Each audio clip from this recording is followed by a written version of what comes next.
And the U.S. government's plan to prop up the wobbly financial system stalled today, and the uncertainty about the rescue package dragged the markets down again, except for one bit of good news for Canadian investors. In New York, Dow Jones average fell almost 373 points, wiping out the gains made during Friday's burst of optimism.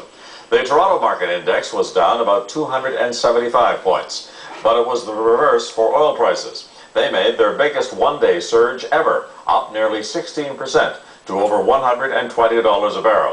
One reason for that was weakness in the U.S. dollar, as reflected by a 1.5-cent rise in the Canadian dollar.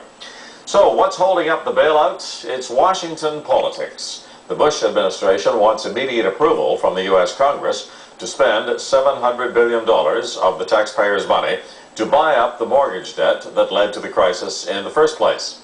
As CTV's Joy Melvin reports, Congress is digging in its heels.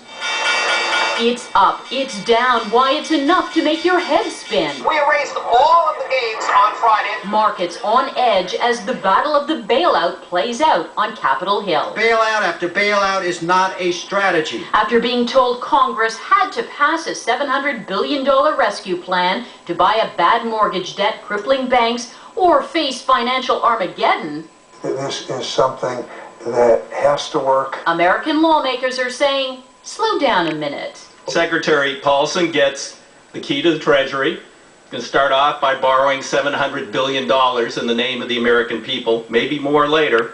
And it waives all laws. Haggling over details, opposition is now coming from both sides of the House. Cost the American taxpayer billions of dollars. This is the mother of all bailouts, and we don't see the end in it yet. Oh, and taxpayers are none too pleased about footing the bill.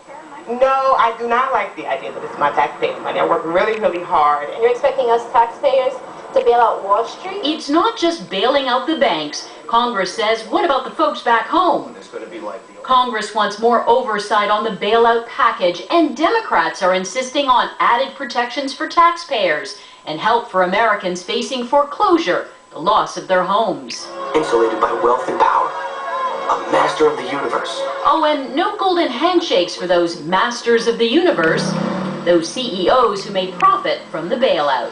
Well, they're getting this help from the federal government. We can't tell them not to have golden parachutes. We can't tell them to pay millions of dollars to some of the very people who made the bad decisions as a retirement gift. It's just unacceptable to us.